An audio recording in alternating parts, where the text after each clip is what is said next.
தந்தை பெரியார் அவர்களுக்கு 1330 திருக்குறள்களிலேயே பிடித்த திருக்குறள் எது என்று ஐயாவிடம் கேட்டார்கள். ஐயா சொன்ன பதில் என்ன? ரொம்ப பேர் நாம் என்ன நினச்சிருப்போம், என்ன பெரியார் பதில் சொல்வார், பிறப்புக்கும் எல்லா உயிருக்கும் சொல்லியிருப்பார், அல்லது பகுத்தறிவை பற்றி சொன்னார், எப்பொருள் யார் யார் வாய் கேட்பினும் என்று சொல்லியிருப்பார்னு நினைப்போம். ஆனால் யாருக்கும் எளிதில் தெரியாத ஒரு குறளை சொன்னார். இல்லை வேடிக்கை இன்னொரு தகவலை இங்கே பதிவு செய்யணும். திரு குன்றக்குடி அடிகளார் அவர்கள் ஒப்பற்ற சமுதாய போராளி. அவர் என்னதான் அவருடைய காவி என்பது இருக்கிறதே, அது ஏமாற்று காவி அல்ல, பிறரை வஞ்சிக்கின்ற காவி அல்ல, முழுக்க முழுக்க துறவு என்ற பெயராலே மக்களுடைய நலம் சார்ந்த ஒரு பணியை செய்யக்கூடியவர். நம்முடைய மறைந்தும் மறையாமல் நம் நெஞ்சங்களிலே இருக்கக்கூடிய நூற்றாண்டு விழா நாயகர் திரு குன்றக்குடி அடிகளார் அவர்கள். அவரிடத்தில் ஒரு முறை தந்தை பெரியார் அவர்களும் மதுரையிலிருந்து சாத்தூர் வரையில் திருநெல்வேலி வரையில் காரில் ஒன்றா போனாங்க. அவர்கள் போகும்போது இந்த கருத்தைத்தான் பேசி கொண்டிருந்தாங்க. திருக்குறளை பற்றி விவாதம் வந்தது. நாங்கள் உட்காந்து கேட்டுக்கிட்டு இருக்கோம். நாங்கள் காருக்குள்ளே 2 பேரும் பயணிக்கிறார்கள், ரொம்ப சுவையாக கேட்கிறார்கள். ஐயனார் என்ன அர்த்தம்னா, பொது தொண்டுக்கு வரக்கூடிய யாராக இருந்தாலும் அவர்களுக்கு பருவம் பார்க்கக்கூடாது. கொட்டும் மழையா, கொளுத்து வெயிலா, புயலா, அமைதியா, எதை பற்றி கவலைப்படாம பருவத்தை பார்க்காமல் இலக்கை மட்டுமே கவனிக்க வேண்டும் என்று சொன்னதுதான் மிக முக்கியம்னு சொன்னார். அந்த மாதிரி நம்முடைய இயக்கம், நம்முடைய பிரச்சாரம், திராவிடர் கழகமானாலும் திராவிட இயக்கமானாலும் தொடர்ந்து இங்கே மழை பெய்யுது, அங்கே பெய்யுறாங்க, இங்கே மறுபடியும் வருதுறாங்க, புயல் அடிக்குங்கிறாங்க, காற்றழுத்த தாழ்வு மண்டலம்ங்கிறாங்க. எல்லா தாழ்வையும் பார்த்த மண்டலங்கள் தான் ராமா. அதுதான் மிக முக்கியம். அப்படிப்பட்ட ஒரு சூழ்நிலையில் இன்றைக்கு இந்த மாநாடு எங்களுக்கு எல்லாருக்கும் மிகப்பெரிய அளவுக்கு காலையில் பெரியார் நூற்றாண்டு வளாகத்தில் கடந்த சில நாட்களாக இவங்களுக்கு எல்லாருக்கும் ரொம்ப மாநில தலைவருக்கு, செயலாளருக்கு, நம்ம பொதுச் செயலாளர் அன்புராஜ் போன்றவர்களுக்கு, இங்கே இருந்த திருச்சி தோழர்களுக்கு, பொறுப்பாளர்களுக்கு எல்லாம் ரொம்ப கவலை. ஏன்னா எல்லாம் தொடர்ந்து மழை பெய்தது, தண்ணி நின்றது, இங்கே நிகழ்ச்சி நடத்த முடியுமான்னு கேட்டார்கள். ஆனால் முடியாது என்ற வார்த்தையே கிடையாது என்பதுதான் பகுத்தறிவாளர்களுடைய தன்னம்பிக்கை. நம்பிக்கையாளர் தான் அவர் சொன்ன மாதிரி நல்ல நேரம் கெட்ட நேரம் ரொம்ப அழகாக சொன்னார். நம்முடைய அருமை நாத்திகர் நன்னறி செம்பல் சொன்னார், ஜோசியம் பார்க்கறதே கடவுளுக்கு எதிரானது. ஜோசியம் பார்க்கறதே கடவுளுக்கு எதிரானது. என்ன சொல்கிறான், ரொம்ப சாமர்த்தியமாக ஏமாத்துறதுக்கு 2-3 வழிகளை அவர் கடைபிடிச்சிருக்கான். அந்த பூட நம்பிக்கையில் செத்து போன பாடு ஏயா ஆயுள் விருத்தி இருக்கணும்னு சொன்னிய என்னன்னு இவரே கேட்பார். ஒரு திரைப்படத்தில் அந்த பகுதியெல்லாம் நான் அதிகமாக பார்க்கறதில்ல, இவருடைய திரைப்படம்லாம் சொல்லுவாங்க என்கிட்ட, அது பாருங்கன்னு. அமைதிப்படைன்னு நினைக்கிறேன். இதில் ஒரு ஜோசியரை பார்த்து, இது அமைதிப்படை தான், நம்ம படையை விட அமைதிப்படை, உண்மையான அமைதிப்படை வேறு கிடையாது, அறிவுப்படை. இது அமைதிப்படை மட்டுமல்ல, அறிவுப்படை. இந்த அறிவுப்படையில் ரொம்ப மிக முக்கியமாக அதை கேட்பார். எனக்கு ஆயுள் எப்படி இருக்கு, ஆயுள் ரேகை, ஏன்னா ரொம்ப பேர் ரேகையில பார்க்குறான். ஆயுள் ரொம்ப கெட்டியாக இருக்கும்பாரு, துப்பாக்கி எடுத்து தப்புன்னு சொல்லுவார். ஏன் அவர் ஆயுளே தெரியாதுன்னு மிகப்பெரிய அளவுக்கு பல பேர் பார்க்குறோம். எதுக்காக அந்த ஒரு பாடு சொல்லும்போது யாருக்கு அதை பற்றி இல்லை. ஆனால் உடனே என்ன சொல்கிறான், அதுக்கு உடனே ஒவ்வொன்றுக்கும் சமாதானம் வச்சுருப்பான். அதுதான் சனாதனவாதிகள், வைதிகவாதிகள், ஏமாற்று பெருவழிகளில் பல பேர் இந்த வியாக்கியானம் சொல்லுவாள். என்னங்க அவருக்கு ஆயுள் ரேகை ரொம்ப கெட்டிக்குன்னு சொன்னீங்களே, நல்லா இருந்தார், திடீர்னு போயிட்டார், என்ன பண்ணுறது, அவன் தலையெழுத்து. அப்போ தலையெழுத்துன்னா அப்போ கடவுள் என்னாது? மிக முக்கியமாக மிகப்பெரிய அளவுக்கு பார்த்தீங்கன்னா, ஐயா 94 வயது வந்தார். நம்ம நாவலர் நெடுஞ்செழியன் அவர்கள் பேசும்போது பகுத்தறிவு பற்றி பேச ஆரம்பித்தாருன்னா ரொம்ப விளக்கமாக அவர் ரொம்ப தாராளமாக பேசுவார், ஏராளம் பேசுவார். எப்படி இன்னைக்கு சத்யராஜ் அந்த பணியை தான் செஞ்சிட்ருக்காரு. எங்கே போனாலும் மிக உற்சாகமான பணி அவருக்கு. அவருக்கு ஏதாவது பல பணிகள்லேருந்து வரணும்னா ஒரு நல்ல ஒரு மிகப்பெரிய அளவிற்கு இளைப்பாற்றி கொள்வது, ரிலாக்ஸேஷனே இதுதான் அவருக்கு. ஏன்னா மக்கள் மத்தியில் இதை பேசும்போது உற்சாகம் அடைகிறார். நீங்கள் பார்த்தீங்கன்னா எல்லா இடங்கள்லையும் நான் அவருடைய இது பார்த்தீங்கன்னா என்னென்னோ மிரட்டி பார்த்தாங்க. ஆஹா, இவர் நாத்திகர், இவருக்கு ஒன்றும் வராது அப்படின்னு. இவர் அளவுக்கு அந்த சினிமா துறையில் இன்றைக்கும் கோடி கட்டி பார்க்கிற கிடையாது. ஏன்னா அவர் நடைமுறையில் இருக்கார். அவர் இதுதான் போடணும் அதுதான் போடணும்லாம் நினைக்க மாட்டார். பகுத்தறிவாதி. பகுத்தறிவாதி எது எது பயனுள்ளதோ அது அத்தனையும் விரும்பக்கூடியவர்கள் தான் பகுத்தறிவாதிகள். அந்த அடிப்படையில் தெளிவாக இருக்கும் மிகப்பெரிய அளவிற்கு. ஆகவே தான் தந்தை பெரியார் அவர்கள் பகுத்தறிவு ஒரு சின்ன விஷயம் அப்படியா எப்படி வீடு வீடா நாடு ஆவராமல் போனார்கள். பகுத்தறிவுன்னா என்ன, தயவு செய்து நினச்சி ஐயோ பகுத்தறிவாளரா, ஐயோ நாத்திகரா அப்படி என்ன கேட்குறது. நாத்திகம்னா ஒன்றும் இல்லையே. மிக முக்கியமாக உங்களுக்கு தெரிந்து கொள்ளணும், இந்த நாட்டில் அவருடைய துறையிலேயே சினிமா துறையில் இந்த வார்த்தைகளை பார்த்தே பயப்பட்ட காலம் அன்றும் உண்டு இன்றும் உண்டு நாளையும் உண்டு. சென்சார் அப்படின்னு சொல்லக்கூடியது அதை தணிக்கை.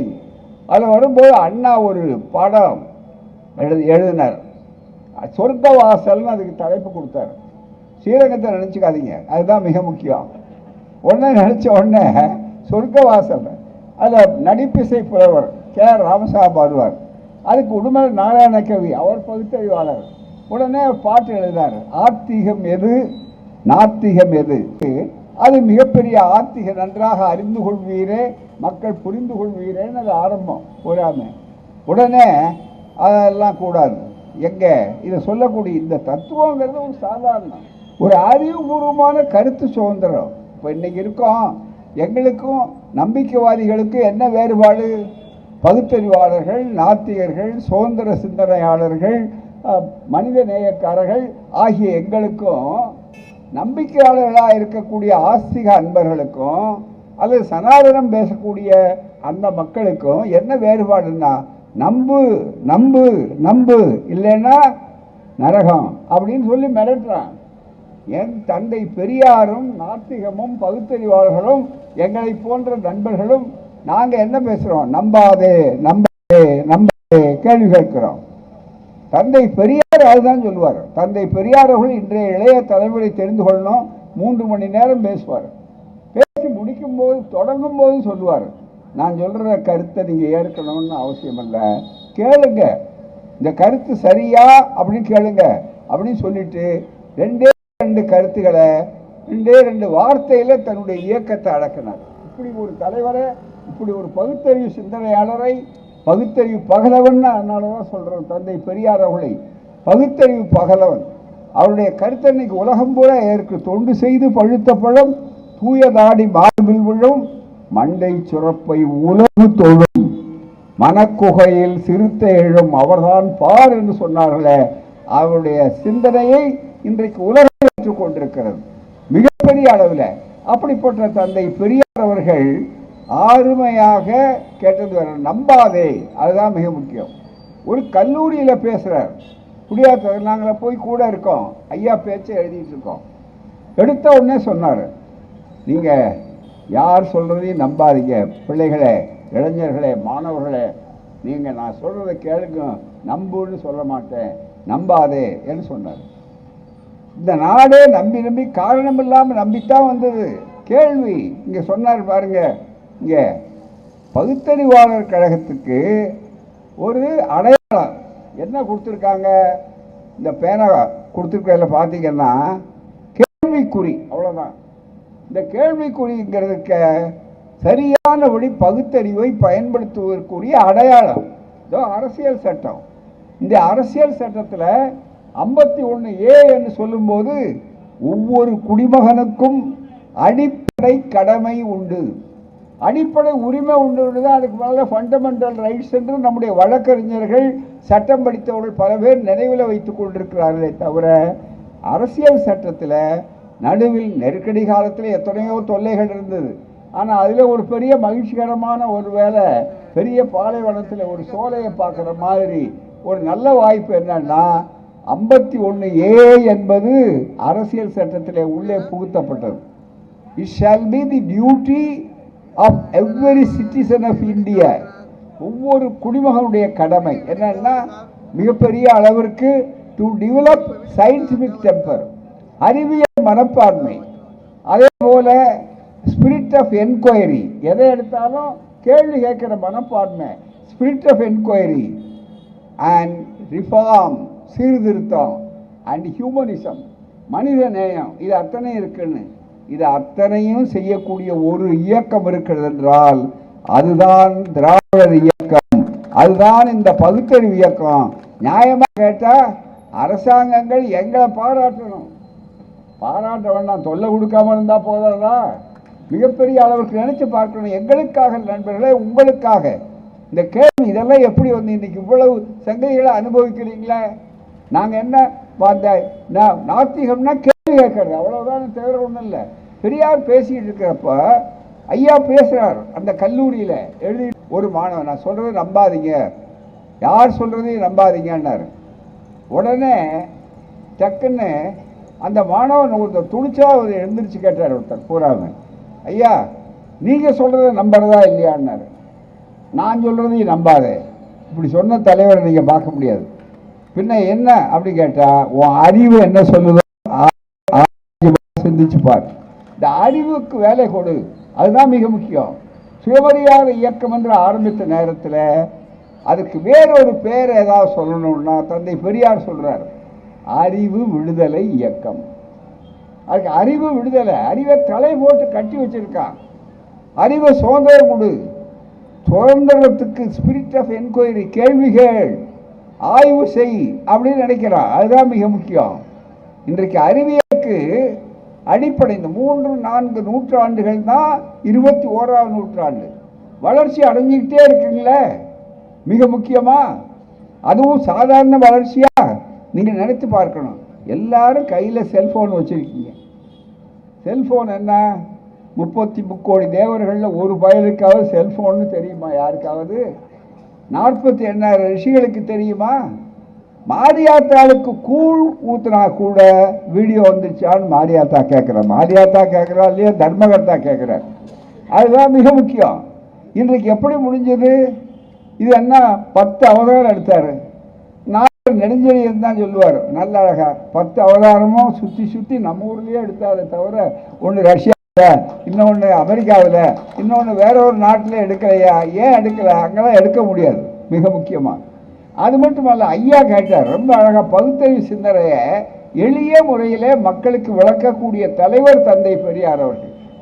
அவர் சொன்னார், என்னென்ன நம்ம நாட்டில் எவ்வளவு பிரிச்சுட்டா பகுத்தறிவு இல்லாதனால தயவுசெய்து நீங்கள் கட்சி கண்ணோட்டம் பார்க்காதீங்க, வெறும் கடவுளை மட்டும் நினச்சிட்டு பார்க்காதீங்க. நாத்திகம்னா ஒவ்வொருத்தருக்கும் இன்னைக்கு கடவுள் மறுப்புன்னு நினைக்கிறாங்க. ஆனால் இன்றைக்கு கடவுள் அப்படின்னா நமக்கு மதத்தை சொல்கிறான், நீ இந்து மதத்தை தாக்குற, இந்த மதத்தை தாக்குற அப்படின்னு. புத்தரை நீங்கள் அவதாரமாக கருதுறீங்களே, அந்த புத்தர் யார்? அவருடைய கொள்கை என்ன? கடவுள் இல்லைங்கிறது தானே. கடவுள் இல்லை, ஆத்மா இல்லை அப்படிங்கிறது தானே மிக முக்கியமாக. அதுக்கு தான் என்ன பண்ணிட்டான் புத்தர் இந்த நாட்டில் ஒழிக்கிறதுக்கு என்ன பண்ணாங்கன்னா, முதல்ல எதிர்த்து பார்த்தாங்க, அதுக்கு செல்வாக்கு முதல்ல கடுமையாக அலட்சியப்படுத்துனாங்க. தந்தை பெரியார் சொல்லுவார், யாராவது முதல்ல ஒருத்தரை எதிரியை பார்க்கணுன்னா, அழிக்கணும்னா என்ன செய்யுது? 3-4 முறை ஆரியம் கையாளும். ஒன்று அலட்சியப்படுத்துவான், நம்ம விளம்பரப்படுத்த மாட்டாங்க. இவ்வளோ பெரிய கூட்டம் இன்றைக்கு நடக்குது, இவ்வளோ பேசுகிறாங்க, நாளை காலையில் எந்த அளவுக்கு விளம்பரம் இருக்கும், எந்த அளவுக்கு ஊடகங்களில் விளம்பரம் இருக்கும்? 1-2 போட்டால் இருக்கும். இவர் வேற சொல்லி இவரை பிரச்சனை உண்டாக்கலாங்கிறதுக்கு வேண்டுமானா செய்தியை போடுவாரே தவிர, ராசா இப்படி பேசினார் அதனாலன்றதுக்காக வேணா போடுவாங்களே தவிர வேற ஒன்றுமே இல்லை. நமக்கு எதிரான விஷயங்களுக்கு போடுறது இருப்பாங்க, பரவாயில்ல. அதையும் எதிர்கொண்டு வளர்ந்த இயக்கம் இந்த இயக்கம், நாத்திக இயக்கம், மனிதநேய இயக்கம், பகுத்தறிவு இயக்கம். இப்பட்ட பகுத்தறிவுன்னா என்ன? அதுக்கு அண்ணா சொன்னார் அழகாக, இளைஞர்களை பார் சொன்னார். அதுக்கு ஆங்கிலத்தில் பல்கலைக்கழகத்தில் பட்டமளிப்பு விழாவில் பேசுகிறார் முதலமைச்சர் அண்ணா. முதலமைச்சர் பேசினார், தி ரேஷனலிசம், பகுத்தறிவாதத்துக்கு சொல்கிறார், டெஃபினிஷன் சொல்கிறார், rationalism is nothing but annihilation of dubious modes of thought and action. It is not, we are not questioning the fundamental axiomatic truth என்று சொன்னார். பகுத்தறிவுன்னா என்னன்னா, இரட்டை வாழ்க்கை முறை வாழாதே, அதான் பகுத்தறிவு. சொல்லதை செய்யறது, செய்யறது தான் சொல்றது என்று யார் பிடிக்கிறார்களோ அது பகுத்தறிவு. ஆறாவது அறிவு பகுத்தறிவு. எல்லாத்துக்கும் பகுத்தறிவை பயன்படுத்துகிறான் மனுஷன். ஆனால் கடவுள் மதம்னு சொல்ற உடனே கேள்வி கேட்கக்கூடாது, சிந்தனைகள் வரக்கூடாது என்பது தான் அவனுடைய அடிப்படையாக இருக்கக்கூடிய ஒரு சிந்தனை. நன்றாக நீங்கள் புரிந்து கொள்ள வேண்டும் தோழர்களே. யாருக்காக? உங்களுக்காக. சொன்னார சகோதரர் சொன்னார, ஆப்ரேஷன் வந்ததுன்னா அவருக்கு அவ்வளோ பெரியது. எல்லாரும் உயிர் போயிடணும்னு நினைக்கிறப்ப இல்லாத கடவுளை கூட வேண்டிக்குவான். மிக முக்கியமாக கடவுளை எப்போ நினைக்கிறான்? விமானத்தில் போயிட்டு இருக்கா, மற்ற விமானத்தில் போயிட்டு விமானத்துக்கு ஆபத்து ஏற்படுகிறது, எல்லாம் எச்சரிக்கையாக இருக்கின்ற உடனே எல்லா கடவுளும் வேண்டாம். அப்போ தான் கடவுள் கூட்டணியே உருவாகுது. இந்த கடவுள் அந்த கடவுள் எல்லா கடவுளும் வேண்டா. சும்மா இருக்கும்போது அதை பற்றி அவன் கவலைப்படுறதே இல்லை. மிக முக்கியமாக அதை தான் தந்தை பெரியார் அவர்கள் கேட்டார்கள். நீ கடவுளை நம்புறதை பற்றி இல்லை, ஆனால் அதனுடைய அடிப்படை என்ன, தயவுசெய்து நீங்கள் நன்றாக எண்ணி பார்க்க வேண்டும். ஏன் நான் கடவுளை மற மனிதனை நினைன்னு நினைச்சேன். கடவுளை மறன்னு ஒரு எதிர்மனைப்போடு சொல்லலை, மனிதனை நினை, மனிதனுடைய கஷ்டங்களை நினைச்சு பாருங்க. நினைச்சு பாருங்களேன், இன்றைக்கு எவ்வளவு பணத்தை வீணாக்குறாங்க, எவ்வளவு மிகப்பெரிய அளவிற்கு வாய்ப்புகள் இருக்கு. ஒன்றுமே இல்லையே. எந்த கடவுளும் சக்தி வாய்ந்த 3 அழகாக கேட்டார். ஏன்டா பூட்டு போடுறது மிகப்பெரிய நாத்திகம்னு சொன்னார். கடவுள் கருணையே வடிவானவர், கடவுள் அங்கு இங்கு இல்லாத எங்கும் இருப்பவர், தூணில் இருப்பார், துரும்பில் இருப்பார், எல்லாத்துலேயும் இருப்பார். அப்படின்னு இருக்கக்கூடிய சக்தி இருந்தால் இந்த நாட்டில் என்ன பண்ணுறான்? எல்லா நிகழ்வுகளுக்கும் அரசாங்கத்தை தானே குறை சொல்கிறோம். எங்கேயாவது கோயில் இருக்கிற ஊரில் இவ்வளோ பெரிய நடந்தது, திருவண்ணாமலையில் அவ்வளோ பெரிய நிகழ்ச்சி நடந்தது, சரிவு ஏற்பட்டதுன்னா ஐயோ என்ன பண்ணார் திருவண்ணாமலையில் இருக்கிற கடவுள் அப்படின்னு யாரும் கேட்குறான்னா அந்த கேள்வி கேட்க மாட்டாங்க. மாறாக அரசாங்கம் என்ன பண்ணுச்சுன்னு கேட்குறாங்க. அப்போ என்ன ஆகுன்னா பெரியார் சொன்னதை மறைமுகமாக ஒப்புக்கொண்டிருக்காங்க. அதுதான் சகோதரர் சொன்னார். இங்கே என்னன்னா கடவுளை மற, மனிதனை நினை. உடனே முதலமைச்சர் நினை, அரசாங்கத்தை சொல்லு. உடனே அதுக்காக என்ன பண்ணுறாரு? ஒன்றும் இல்லை, என்ன செய்யறதுன்னு இல்லை, பகுத்தறிவு பயன்படுத்தணும். சும்மா சாட்டையை தூக்கி பிரயோஜனம் இல்லை. சாட்டை எதுக்கு பயன்படணும்? அவர் நல்லா சொன்னார். இந்த கழக்கூத்தில் சாட்டை இருக்குது, நிறைய சொன்னார் சாட்டையை பற்றி. எனக்கு என்ன வருத்தம்னா, கஷ்டப்பட்டு ஒரு விவசாயினுடைய பிள்ளை மிகப்பெரிய அளவிற்கு ஐபிஎஸ்ஸாக வரக்கூடிய அளவுக்கு செய்ததுன்னா திராவிடர் இயக்கத்தினுடைய சாதனை. ஒரு சாதாரண அதுதான் இந்த இடஒதுக்கீடு கொடுத்ததுனால வந்தார்கள். மிக முக்கியமாக அப்படிப்பட்டவர்கள் தான் வரணும். ஆனால் வந்தால் என்ன பண்ணுறது? அதோட இன்னும் ஒரு பெரிய வாய்ப்பு, அவர் அரசியலுக்கு வந்த உடனே எல்லாம் பேசுவார், அது வேறு விஷயம். லண்டனுக்கு போகிறாருன்னொடனே நாங்கள்லாம் கூட மகிழ்ச்சி அடைஞ்சோம். பரவாயில்ல, ஒரு கிராமத்தில் பிறச்சவரை அரசியல் விளக்கத்துக்காக, அரசியல் அறிவுக்காக லண்டனை கூப்பிட்டுருக்குறாங்க. அது நமக்கு தமிழ்நாட்டுக்கு ஒரு பெரிய பெருமை தான். இனிமேல் வந்த உடனே அவர் பாருங்கள் எத்தனை ஆக்கப்பூர்வமான செயல்கள்லாம் செஞ்சு ஒரு உலக நாட்டில் எல்லாம் ஒரு பெரிய கல்லூரி தத்துவத்தை சொல்ல போகிறான்னு பார்த்தா கடைசியில் சாட்டை எடுத்துகிட்டு போகிறேன்னு சொன்னால் இப்போ என்ன ஆகுதுன்னா, பகுத்தறிவாளர்களாகிய நாம் இந்த ஊரில் கூட்டம் போட்டால் மட்டும் போதாது, எல்லாரையும் திருத்தணும் அவர் உட்பட அப்படின்னு சொல்லக்கூடிய அளவிற்கு வந்திருக்கிறோம். இன்றைக்கு நாம் 21ஆம் நூற்றாண்டை நோக்கி போய் கொண்டிருக்கிறோம்.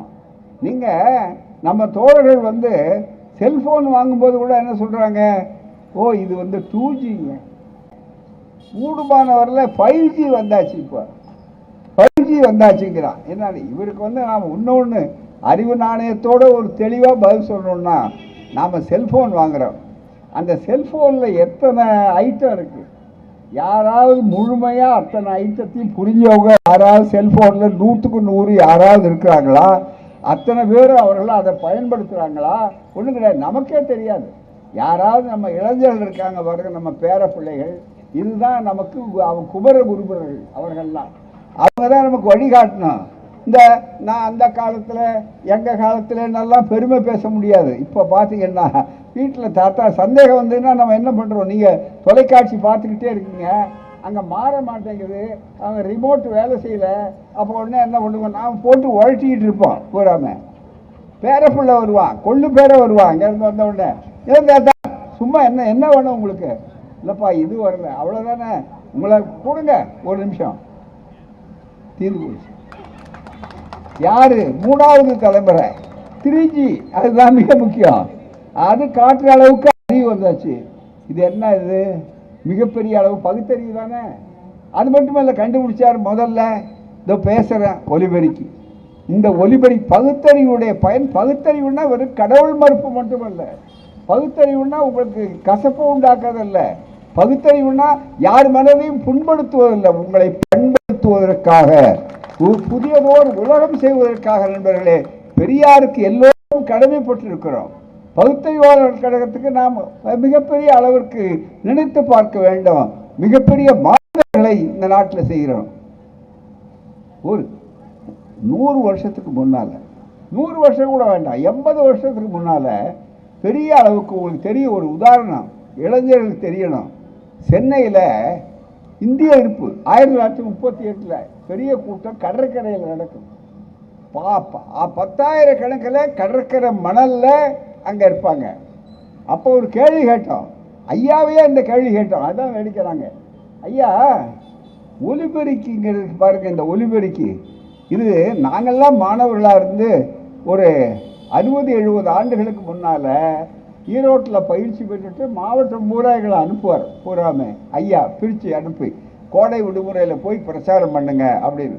அப்போ நாங்களே மேஜையில் ஏறியோ அல்லது ஏன்னா நான் ரொம்ப குட்டையாக இருந்தேன்னு அந்த மேஜை மேலே ஏற்றி விடுவாங்க. மற்ற தோழர்கள் பேசினா சத்தம் போட்டு தான் பேசுவோம். இவ்வளோ பேருக்கு எவ்வளோ பேருக்கு சத்தம் கேட்குமோ அவ்வளோ தூரம் இந்த குரலை போட்டு உயர்த்தி பேசுவோம். அப்போ இருந்தப்போ ஒரு சந்தேகம் வந்துச்சு, ஐயா 10,000 பேர் மணலில் உட்காந்துருக்காங்கன்னா நீங்கள் அவ்வளோ சத்தம் போட்டு பேச முடியுமா? எப்படி நடந்ததுன்னு கேட்டோம். அப்போ தான் ஐயா பதில் சொன்னார். ரொம்ப ஆச்சரியமாக இருந்தது. இல்லை, அன்னைக்கெல்லாம் எப்படி தெரியுமா, சுலபத்தில் இல்லை, அதுக்கு முன்னால் ஒலிபெருக்கி கண்டுபிடிக்கிறதுக்கு முன்னால் ஆயிரக்கணக்கான மக்கள் கூடியிருக்கிறப்ப கூச்சல் போடுறது எல்லாம் பண்ணால் ஓரளவுக்கு தான் போய் சேரும், அடுத்தவங்களுக்கு சேராது. ரொம்ப பெரிய மக்களுக்கு போய் சேரணுமே, என்ன பண்ணுறதுன்னா இவர் இங்கே பேச அங்கே ஒருத்தர் நிற்பார். அவர் அந்த வார்த்தையை மறுபடியும் சொல்லுவார், தோழர்களே, அவர் தோழர்களே, அதோட அவர் தோழர்களே, இந்த தோழர்களே அப்படியே போகும். இப்படி சொன்ன காலம் மாறி நாங்களே வந்து போகும்போது எங்கள் கூட்டமெல்லாம் இருக்கு பாருங்க, நாங்கள்லாம் சாதாரண மாணவர்கள், எங்களுக்கெல்லாம் அது கிடையாது. அந்த காலத்தில் அண்ணா பேசுகிறார், ஐயா பேசுகிறாருன்னா 32 சைஸ்ன்னு ஒரு சின்ன சைஸ் நோட்டீஸு, அதில் கீழே போட்டிருப்பாங்க, என்ன நோட்டீஸ் வச்சுருக்கோம், அதுதான் குறிப்பு, ஒலிபெருக்கி உண்டு, அது சிறப்பு. இன்னைக்கு யாராவது ஒலிபெருக்கி உண்டுன்னு கூட்டத்தில் விளம்பரப்படுத்தினா நீங்கள் சிரிக்க மாட்டீங்களா? மிக முக்கியமாக நினச்சி பார்க்கணும். ஒலிபெருக்கி உண்டுங்கிறது பெரிய செய்தியான்னு கேட்பீங்க. அன்னைக்கு அது செய்தி மிகப்பெரிய அளவிற்கு, பெரிய தலைவர்களுக்கு மட்டும்தான் ஒலிபெருக்கி வரும். இந்த ஒலிபெருக்கி எப்படி வந்தது?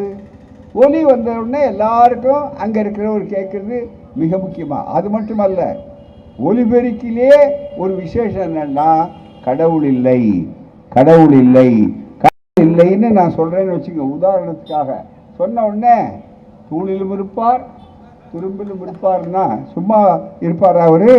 இப்போ இந்த கூட்டத்தில் நான் சொல்கிறேன், இந்த மாதிரி நம்முடைய இன முரசு நாத்திக நன்னறி செம்மல் சத்யராஜ் அவர்கள் வருவதாக இருந்தது, அவர் வரல, அதனால் அப்படின்னு ஆரம்பித்தா இவர் உட்காந்துருக்கும் போது நீங்கள் பார்த்துருப்பீங்கல்ல, ஏன் அவர் தான் இருக்காருன்னு நீங்கள் சும்மா இருப்பீங்களா?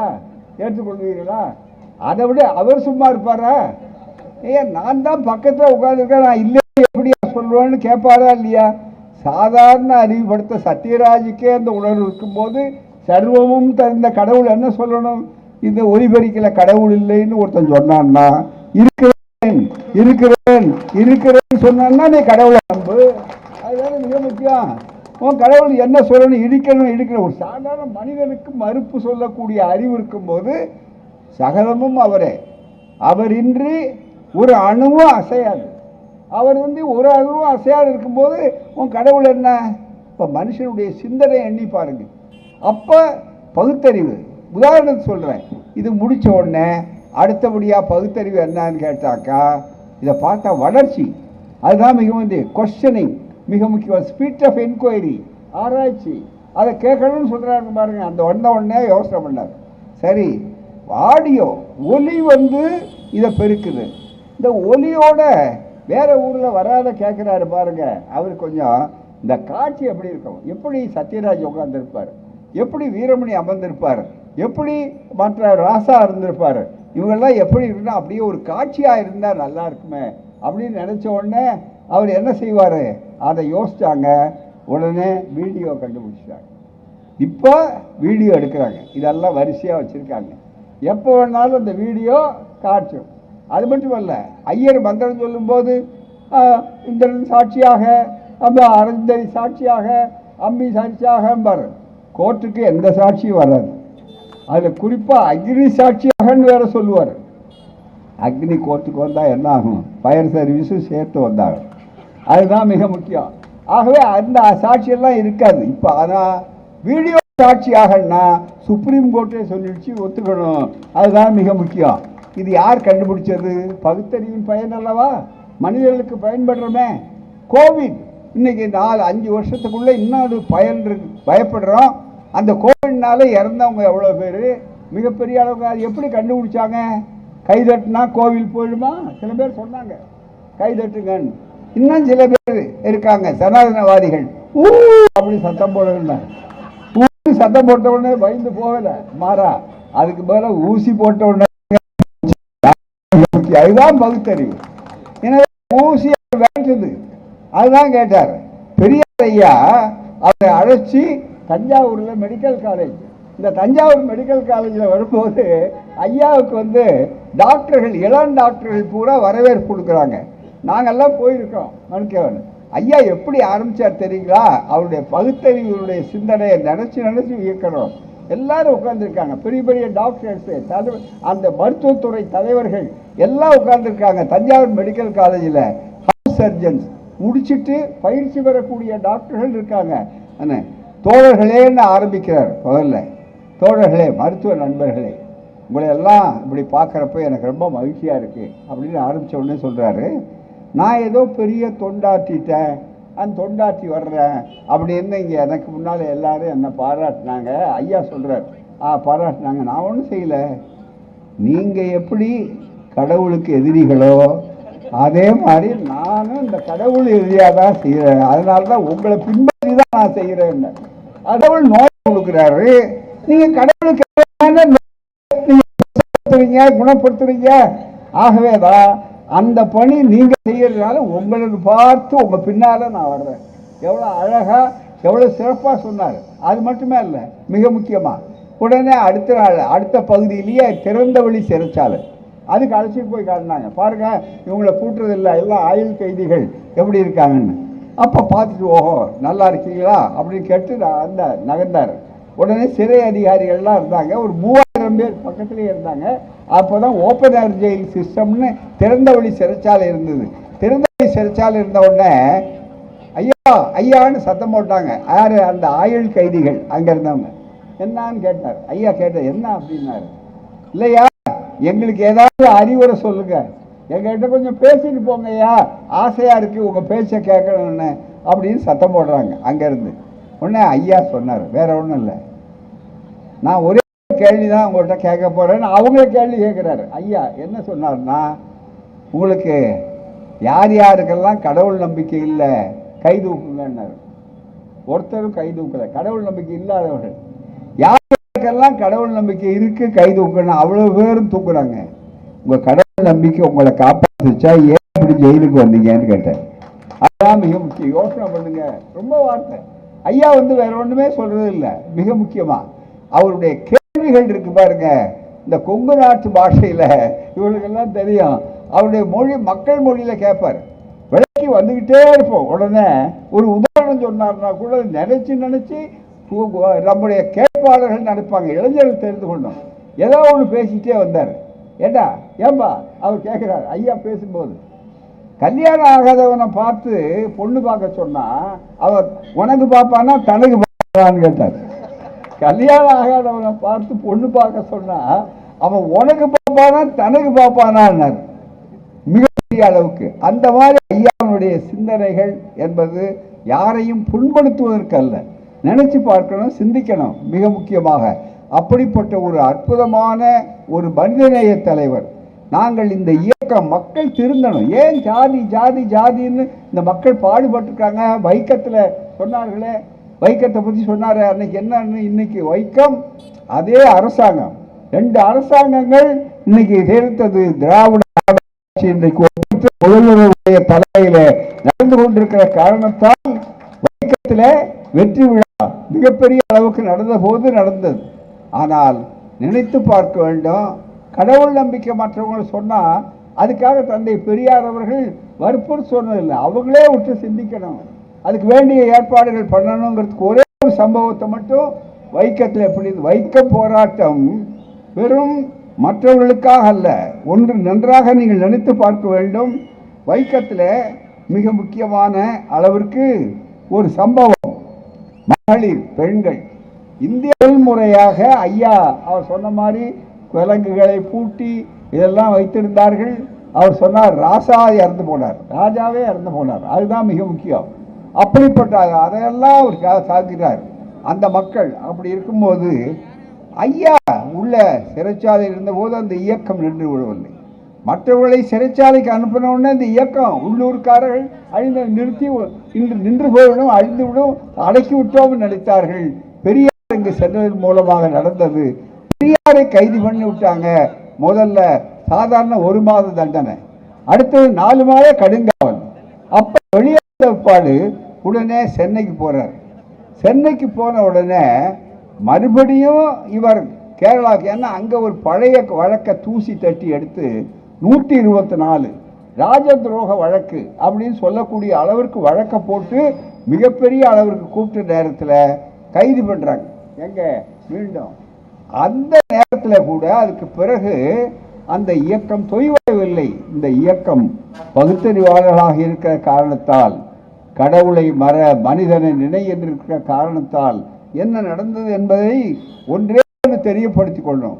இந்தியாவிலேயே ஒரு பொது போராட்டத்தில், முதல் மனித உரிமை போராட்டத்தில் மிகப்பெரிய அளவுக்கு துணிச்சலாக கலந்து கொண்ட முதல் மகளிர் என்று சொன்னால் பெரியாருடைய அம்மா அன்னை நாகம்மையாரும் அவருடைய தங்கை கண்ணம்மாளும். மிகப்பெரிய அளவு பெரியார் திரைப்படத்திலேயும் அதை காட்டியிருப்பீர்கள்.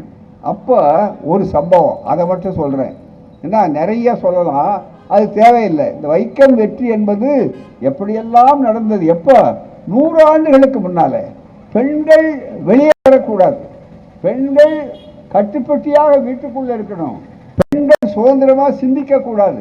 பெண்களுக்கு மிகப்பெரிய அளவுக்கு ஒன்னே ஒன்று மிக முக்கியமா 3 தான் பெண்கள். ஒன்று அலங்கார பொம்மைகள், இல்லையானால் அவர்கள் குழந்தை பெறும் எந்திரங்கள், இல்லையானால் சமையல் கருவிகள், இவ்வளவுதான், வேற ஒண்ணுமே கிடையாது. அப்படிப்பட்ட ஒரு சமுதாயத்தில் பெரியாருடைய சுயமரியாதை இயக்கம் தோன்றுவதற்கு முன்னாலே, அதுதான் மிக முக்கியம். சுயமரியாதை இயக்கம் பின்னால வருது. ஆனால் பெரியாருடைய மனித தொண்டு, பெரியாருடைய மனித நேயம், மனிதனை நினை என்று சொன்னாலே அது இன்னொரு மாநிலம், நமக்கு அதுக்கு சம்மந்தம் இல்லை. நம்ம என்ன கடிதம் போனால் நம்ம தமிழ்நாடு தானே நமக்கு எல்லை இல்லை. காந்தி அதை கேட்குறாரு, நீங்கள் ஏன் அங்கே போய் ரகலை பண்ணுறீங்க, அங்கே போய் ஏன் போராடணும் என்று நினைக்கிற நேரத்தில் நண்பர்களை இங்கே நிற்க அந்த நேரத்தில் இங்கே சொல்வார். இந்த குடியரசில் இருக்கக்கூடிய ஒரு செய்தி, மற்ற நவசக்தியில் இருக்கக்கூடிய செய்தி, காங்கிரஸ் பத்திரிகை 1924 செப்டம்பர் 12ஆம் தேதி வந்த செய்தி.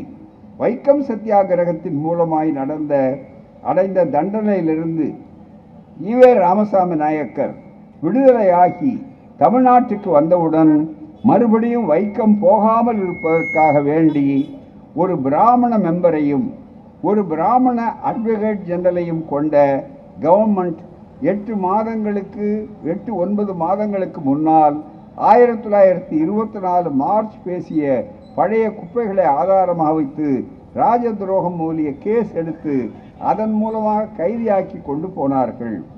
ஜனவரி 24, 1926. மிகப்பெரிய அளவிற்கு மிகப்பெரிய வாய்ப்பை நினைத்து பார்க்கணும். இந்த செய்தியை சொல்றாங்க. ஆனால் என்ன, அதுக்கு முன்னால கணவரின் கைதியை ஒட்டி 16, அதுதான் மிக முக்கியம். கைதை ஒட்டி நாகம்மையார் வெளியிட்ட ஒரு அறிக்கை. பெரியாரை கைது பண்ணுறாங்க எங்கே சென்னையில், அவர் திரும்பி வைக்கம் போகக்கூடாதுங்கிறது தான் அவருடைய உள்நோக்கம். அப்படி வந்தபோது நாகம்மையார் வெளியிட்ட ஒரு அறிக்கை கவனிக்கணும். இந்தியாவில் எப்போ 1924 அந்த காலகட்டம் நம்ம மாதிரி 100 ஆண்டுக்கு முன்னால் பிறக்காத காலத்தில் வளர்ந்து சேர்ந்து கொண்டு என் கணவர் நாகம்மையார் விடுறார், ஐயா சிறையில் இருக்கார். என் கணவர் ஈவே ராமசாமி நாயக்கர் இந்த மாதம் 1 தேதி திருவனந்தபுரம் சிறையிலிருந்து விடுதலையானார். 11 செப்டம்பர் 24 காலை 10 மணிக்காக சென்னையில் கைது செய்யப்பட்டிருக்கிறார். 2 வருஷத்துக்கு குறைவில்லாத காலம் தண்டனை கிடைக்கக்கூடிய பாக்கியம் தனக்கு கிடைத்திருப்பதாக சொல்லி என்னிடம் விடை பெற்று கொண்டு புறப்பட்டு சென்றார். சொல்ற வார்த்தை, 2 வருஷம் எனக்கு தண்டனை கிடைச்சிருக்குன்னு பாக்கியம் எனக்கு கிடைச்சிருக்குங்கிறார். ஜெயிலுக்கு போகிறதுனா என்னையா அர்த்தம்? ஜெயிலுக்கு போனால் முதல்ல என்ன பண்ணுறான், இப்பெல்லாம் ஆன்டிசிபேட்டரி பெயில் வர்றதுக்கு முன்னால் யாரும் கிடைக்கிறது இல்லை. அது மட்டுமல்ல, அதுக்கு வசதி சட்டபூர்வமாக இருக்குன்னு ஒன்று அதை பயன்படுத்து. ஆனால் அன்றைக்கு எந்த வசதியை பற்றி கவலைப்படாமல் எனக்கு 2 வருஷம் ராஜதுரோக கொடுத்துக்காக போகிறதுக்கு என்று பாக்கியம் கிடைத்திருப்பதாக சொல்லி என்னிடம் விடைபெற்று கொண்டு புறப்பட்டு விட்டார். யார்? அவருடைய வாழ்வினை. எப்படிப்பட்ட குடும்பம், எப்படிப்பட்ட மன தைரியம் எண்ணி பாருங்கள். இந்த இயக்கம் சுயமரியாதைக்கு ஏன் தோற்காது, யாராலும் தோற்கடிக்கப்பட முடியாது என்பதற்கு என்ன அடையாளம் என்று சொன்னால் நண்பர்களே, இதை நீங்கள் புரிந்து கொள்ள வேண்டும். மிக முக்கியமாக 2 வருஷத்துக்கு குறைவில்லாத தண்டனை கிடைக்கக்கூடிய பாக்கியம் தமக்கு கிடைத்திருப்பதாக சொல்லி என்னிடம் விடைபெற்று கொண்டு புறப்பட்டு சென்றார். அவர் திரும்ப திரும்ப தேச ஊழியத்தின் பொருட்டு சிறைக்கு போகும் பாக்கியம் பெற வேண்டும் என்றும் அதற்காக அவர் ஆயுள் வளர வேண்டும் என்றும் கடவுளையும் மகாத்மா காந்தியையும் பிரார்த்திக்கிறேன். யார்? நாகம்மையார். திரும்ப திரும்ப இப்படி யாராவது ஒரு மனைவியை பார்க்க முடியும் 100 ஆண்டுகளுக்கு முன்னால். இதுதான் இந்த இயக்கத்தினுடைய அடித்தளம். பெண்ணுரிமை, போராட்ட குணம், இது அத்தனை யாருக்காக? பெரியாருக்காகவா? அவர்கள் வைக்கத்தில் இருக்கிறவருடைய உரிமைக்காக. அது வீணாகிட்டதா? அதுதானே இன்னைக்கு நாடு கொண்டாடுகிறது, உலகமே கொண்டாடுகிறது. அதுதானே மிகப்பெரிய வெற்றி. ஆகவே நண்பர்களை, இந்த பகுத்தறிவு என்பது இருக்கிறத, மனிதனுடைய சுதந்திர சிந்தனை, மனித நேயம், அதுதான் மிக முக்கியம். கடவுள் மறுப்புங்கிறதுக்கு இல்லாத கடவுள். பெரியார் சொன்னார், கடவுளுக்கு எனக்கு கேட்டார், இல்லாத கடவுளை பற்றி எனக்கு என்ன கவலை, நான் எந்த கடவுளை பற்றி கவலை இல்லை. அந்த கடவுளை காட்டி உன்னை கீழ்ஜாதியாக்குறானே, உன்னை சூத்திரங்கிறானே, உன்னை தாசி புத்திரன்னு சொல்லி எழுதி வைத்திருக்கிறானே, அதுதானே எனக்கு கவலை. மிகப்பெரிய அளவிற்கே சொன்னார். அதுதானே சுயமரியாதை இயக்கம். எனவே நாங்கள் யாரை புண்படுத்த வேண்டும் என்பதற்காக அல்ல நண்பர்களே, மக்களை பண்படுத்த வேண்டும், இந்த சமுதாயத்திலே மனித குலம் தழைக்க வேண்டும் என்பதற்காகத்தான் போராடி கொண்டிருக்கிறோம். அந்த வகையில் பகுத்தறிவாளர் கழகம் என்பது இருக்கிறத, அதை தந்தை பெரியார் அவர்கள் நம்முடைய துணைத் தலைவர்கள் குறிப்பிட்டதைப் போல ஆரம்பித்து வைத்தார். இன்றைக்கு நாடு தழுவிய அளவில் இருக்கு. ஒரே ஒரு வித்தியாசம் என்ன தெரியுங்களா? மற்ற நாடுகளில், மற்ற பகுதிகளெல்லாம் அவங்களுக்கு என்ன ஆச்சரியம்னா, மிக முக்கியமாக குறிப்பிட்ட குறுகிய அளவுக்கு தான் சில பேர் அறைக்குள்ளதான் பகுத்தறிவாளர் அமைப்பு இருக்கும். தமிழ்நாட்டில் தான் இந்தியாவிலேயே இங்கே இல்லாத அளவுக்கு மக்கள் இயக்கம் இருப்பது. பகுத்தறிவாளர் கழகம், திராவிட கழகம், மக்கள் இயக்கம் வந்து கேட்குறீங்க பூராமே மிகப்பெரிய அளவில் உட்கார்ந்துருக்கீங்க. பல ஊர்கள்லேருந்து வந்திருக்கிறோம், பேசுகிறாரு மிகப்பெரிய அளவுக்கு. இவ்வளவு தன்னம்பிக்கை, இவ்வளவு தைரியம் இருக்க. மூட நம்பிக்கைன்னு சொன்னால் துணிச்சல். அவருக்கு அடிபட்டு மிகப்பெரிய அளவுக்கு வந்திருக்கிற போது கூட எனக்கு நல்ல ராகு காலமாக பாருங்கள், நல்ல யமகண்டமாக பாருங்கள் அப்படின்னு நினைக்கிறாரு. உலகத்தில் எண்ணி பாருங்கள், எவ்வளவு நாடு வளர்ந்துருக்கு. இதை கண்டுபிடிச்சிருக்கா, அதை கண்டுபிடிச்சிருக்கா, இதை கண்டுபிடிச்சிருக்கலாம், கண்டுபிடிச்சிக்கிட்டே போகிறான். செவ்வாய் கிரகத்துக்கே போயிட்டாங்க. செவ்வாய் கிரகத்தில் குடியிருக்க போகிறோன்னு விளம்பரம் பண்ணுறான். அங்கே வேணுமா உங்களுக்கு, நல்லா வேணுமான்னு. இங்கே ரியல் எஸ்டேட்காரர் விளம்பரப்படுத்துகிற மாதிரி உங்களுக்கு வேணுமான்னு கேட்குறான். அப்பேற்பட்ட காலத்தில் நம்ம ஆள் செவ்வாய் தோஷம். செவ்வாய் தோஷம் எத்தனை பெண்களுக்கு திருமணமாகாமல் இருக்குது. அதனால் எவ்வளவு நம்முடைய பெண்கள் சமுதாயம் பாதிக்கப்பட்டிருக்கு. எத்தனை பேருக்கு இந்த சோதிடம் என்ற கிறுக்குத்தனமாக இருக்குது. அவன் வெட்கப்படுறதே இல்லையே. ஒரு நடிகர் அவருக்கு சங்கடக்கூடாதுன்னு ரொம்ப நாசூக்கா சொல்கிறேன். மிக முக்கியமாக அவர் அரசியலில் வந்து வெற்றிடத்தை எல்லாம் நான் கட்டிடமாக மாற்ற போகிறேன் அப்படின்லாம் சொன்னார். அதுக்கு அவருக்கா ஜோசியம், அவருக்கு முன்னாடி பெரிய ஜோசியர்கள், பெரிய பெரிய ஜோசியர்கள் டிவியில் உடனே நம்ம டிவிக்காரங்க குழாயை நீட்டி எல்லாம் காட்டின உடனே அவருக்கு என்ன சொன்னாங்க, உடனே வரப்போகிறார், இதோ வரப்போகிறார், அரசியலுக்கு வரப்போகிறார், அவர் தான் இந்த இடத்துல நிரப்ப போகிறார் கலைஞருக்கு பிறகு அப்படின்னாரு. வரலையே அண்ணா, வரலன்னா நான் தொழிலையே விட்டுட்டு போகிறேன்னு சொன்னார். தொழிலை விடலையே அவருக்கே தெரியும் ஜோசியம் சரியில்லை, இதெல்லாம் ஏமாத்துறோன்னு அர்த்தம். அதுதான் மிக முக்கியம். ஆகவே தான் மூட நம்பிக்கைகளை ஒழிப்பது, தன்னம்பிக்கையை வளர்ப்பது என்பதுதான் பகுத்தறிவாளருக்காகும். ஜாதி இல்லை, மதம் இல்லை.